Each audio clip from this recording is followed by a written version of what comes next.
Hello guys, कैसे हैं आप सब लोग। मैं हूं आपका दोस्त अरसलान और आप देख रहे हैं मेरा channel Peck Flicks. Solo leveling की एपिसोड 4 के साथ हाजिर हूं। अभी तक जिसने मेरे चैनल को सब्सक्राइब नहीं किया, चैनल को सब्सक्राइब कर दे, वीडियो को लाइक और शेयर कर दे, शुक्रिया। मिस्टर किम के वहां से भाग जाने के बाद सिर्फ 3 लोग पीछे अल्टर पर बचते हैं, जिनमें एक जूही, मिस्टर सोंग और हमारा हीरो जिनवू है। मिस्टर सोंग दरवाजे की तरफ देखते हैं और कहते हैं मिस्टर किम के भागने के बाद दरवाजा और भी ज्यादा क्लोज हो गया है। मिस्टर सोंग उनसे कहते हैं वैसे तो बहुत देर हो चुकी है, लेकिन मुझे समझ आ गई है यहाँ पर क्या चल रहा है। वो जिनवू से कहते हैं जूही को अपने साथ लो और यहाँ से चले जाओ। जब तक इस अल्टर पर एक भी इंसान मौजूद रहेगा तब तक ये दरवाजा मुकम्मल तौर पर बंद नहीं होगा। तुम और जूही की जिंदगी अभी बहुत बड़ी है, तुम अभी जवान हो, जल्दी से यहाँ से चले जाओ। मिस्टर सोंग जूही से कहते हैं जिनवू की मदद करो और दोनों यहाँ से निकल जाओ। लेकिन जूही डर के मारे जमीन पर बैठी होती है और उसकी टांगे बिल्कुल भी काम नहीं कर रही होती, क्योंकि थोड़ी देर पहले उसने अपनी सारी पावर इस्तेमाल कर दी थी जिनवू को हील करने में। जूही मिस्टर सोंग से कहती है लेकिन मेरी टांगे काम नहीं कर रही, मैं चल नहीं पाऊंगी। जूही वहीं पर बैठकर रोना शुरू कर देती है। मिस्टर सोंग जूही से कहते हैं मुझे लगता है शायद तुमने अपने माना की पावर बहुत ज्यादा इस्तेमाल कर दी, इसी वजह से अब तुम्हारी टांगे काम नहीं कर रही। जिनवू मिस्टर सोंग से कहता है आप जूही को अपने साथ लें और यहाँ से चले जाएं। वैसे भी मेरी एक टांग नहीं है, मैं चल नहीं पाऊंगा। आप जूही को उठा लें और यहाँ से बाहर चले जाएं, मैं यहीं पर रुकता हूँ। जूही चिल्लाकर जिनवू से कहती है नहीं, तुम्हारी बजाय मैं यहाँ पर रुकती हूँ। जिनवू जूही से कहता है मैंने तुमसे वादा किया था कि यहाँ से बाहर जाकर तुम्हें खाना खिलाऊंगा। साथ ही जिनवू अपना मैजिकल कोर उसे देते हुए कहता है तुम जाकर खाना खा लेना, मैं बाद में आकर तुम्हें ज्वाइन करूंगा। अगर मैं जिंदा वापस आ गया तो मैं तुमसे अपना मैजिकल कोर वापस ले लूंगा और खाना भी खाऊंगा। जूही रोना शुरू कर देती है। मिस्टर सोंग उसकी गर्दन में मारते हैं जिससे वो बेहोश हो जाती है और कहते हैं बच्चों वाली बातों का वक्त नहीं, और साथ ही जूही को अपने कंधे पर उठा लेते हैं। जिनवू मिस्टर सोंग से कहता है जूही का ख्याल रखना मेरे लिए। मिस्टर सोंग से कहते हैं हाँ मैं जरूर रखूंगा। फिर जिनवू वहीं पर उदास होकर बैठ जाता है, जबकि मिस्टर सोंग जूही को उठाकर वहाँ से चले जाते हैं।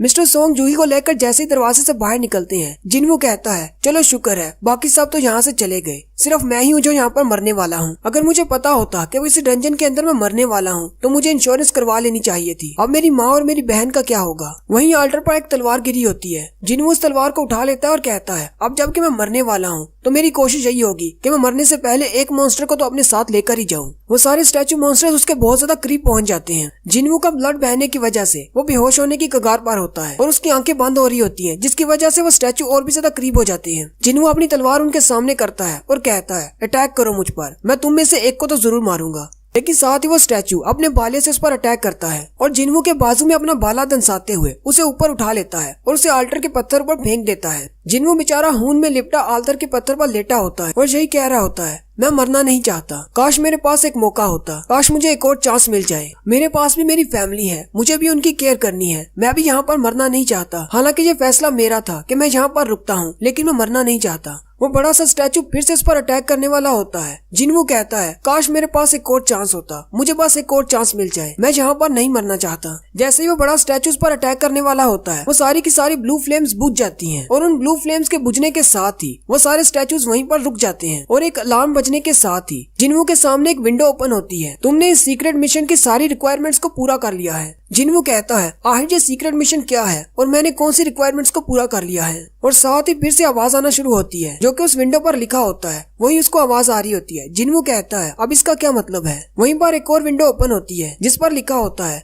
तुमने रिक्वायरमेंट्स पूरी कर ली, अब तुम एक प्लेयर बन सकती हो, क्या तुम एक प्लेयर बनना चाहोगे। तुम्हारे पास ज्यादा वक्त नहीं बचा, अगर तुम एक्सेप्ट नहीं करते तो 0.02 सेकंड्स के अंदर ही तुम मर जाओगे, और अगर तुम एक्सेप्ट करते हो तो तुम एक प्लेयर बन जाओगे। जिनवू कहता है अगर मैं एक्सेप्ट करता हूँ तो मुझे मरना नहीं पड़ेगा, मुझे लगता है शायद यही वो सेकंड चांस है जिसका मुझे इंतजार था। मुझे मरना नहीं है, मुझे एक्सेप्ट है, मैं प्लेयर बनना चाहूंगा। जिनवू जल्दी से एक्सेप्ट कर लेता है। उस विंडो पर लिखा जाता है वेलकम प्लेयर, और साथ ही जिनवू की बॉडी में से रोशनी निकलती है और वो सारे स्टैचू खत्म हो जाते हैं। नेक्स्ट सीन में जैसे जिनवू की आंख खुलती है, जिनवू एक हॉस्पिटल के बिस्तर पर बैठा होता है। जिनवू अपने आसपास देखता है और कहता है क्या मैं कोई सपना देख रहा था। उसी वक्त दरवाजा खुलता है और हंटर एसोसिएशन गिल्ड से 2 इंस्पेक्टर आते हैं। जिनवू उन दोनों से पूछता है तुम लोग कौन हो। वो लोग उसे कहते हैं हमें माफ कर देना, हम तुम्हें डराना नहीं चाहते थे, लेकिन हम काफी देर से तुम्हारा इंतजार कर रहे हैं कि कब तुम्हें होश आएगी। हम लोग कोरियन हंटर गिल्ड्स के इंस्पेक्टर हैं। जिनवू उनसे कहता है लेकिन इंस्पेक्टर्स मुझसे मिलने के लिए क्यों आए हैं। वो इंस्पेक्टर्स जिनवू को बताते हैं कि तुम पिछले 3 दिन से बेहोश थे।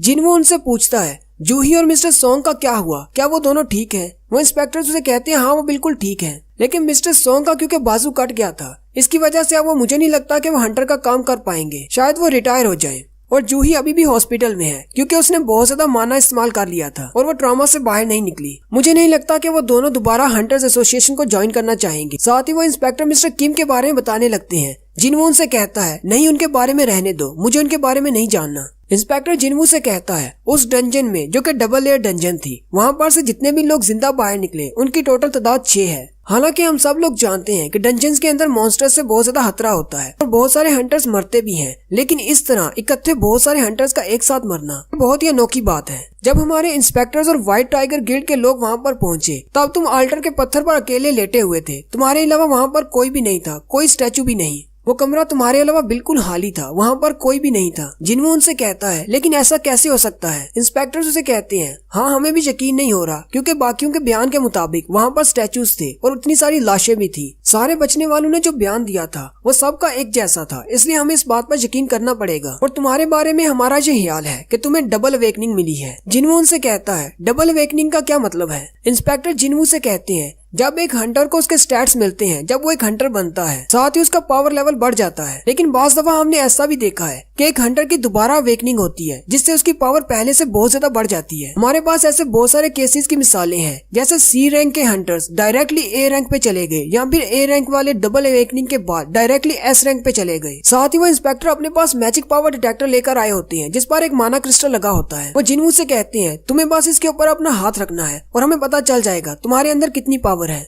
अगर वहाँ पर वाकई में इतने ज्यादा खतरनाक मॉन्स्टर्स थे तो तुम्हारे जैसे नॉर्मल पावर वाले हंटर्स उनको हैंडल नहीं कर सकते थे। उनको हैंडल करने के लिए या तो ए रैंक के हंटर्स की जरूरत थी या फिर एस रैंक के हंटर्स की। इसलिए हम तुम्हारी पावर लेवल को जांचना चाहते हैं। हमें लगता है कि तुम्हारी डबल अवेकनिंग हुई है, तुम पहले से बहुत ज्यादा पावरफुल हो गए हो, जिसकी वजह से तुमने उन सारे स्टैचू मॉन्स्टर्स को मार दिया। जिनवू उस क्रिस्टल पे ऊपर हाथ रखता है। वो इंस्पेक्टर अपने हाथ में उस मीटर को पकड़ लेता है और कहता है देखते हैं इसके पास कितनी पावर है। लेकिन वो रीडिंग देखकर बहुत ज्यादा हैरान हो जाता है और कहता है तुम तो वाकई में एक कचरा हो। हालांकि ई रैंक के हंटर्स के अंदर भी नॉर्मल पावर लेवल 70 होता है और तुम्हारा पावर लेवल तो सिर्फ 10 है। जिनवू इंस्पेक्टर से कहता है क्या हुआ, मुझे भी तो बताएं कितनी पावर है मुझ में। इंस्पेक्टर उसे कहते हैं हमें माफ कर दो, हमें शायद गलतफहमी हो गई थी, हमें लगा शायद तुम्हें कोई डबल अवेकनिंग हुई है। साथ ही वो उसे कुछ बताए बिना वहाँ से बाहर चले जाते हैं। उन दोनों के वहाँ से जाने के बाद जिनवू कहता है इन लोगों को तो पता था कि मैं वीकेस्ट हूँ, फिर आखिर ये लोग मेरा टेस्ट करने के लिए आए ही क्यों? वहीं पर बैठे बैठे जिनवू के सामने एक और विंडो ओपन होती है जिसमें एक मैसेज के बारे में बताया जा रहा होता है कि आपके पास एक अनरीड मैसेज है। जिनवू कहता है क्या उन इंस्पेक्टर्स को ये विंडो नजर नहीं आई? क्या ये सिर्फ मुझे ही नजर आ रही है? उसी वक्त वो कंबल में से अपना पाँव निकालता है और कहता है मेरा तो पाँव भी वापस जुड़ चुका है और मेरी बॉडी पर कोई जख्म भी नहीं है।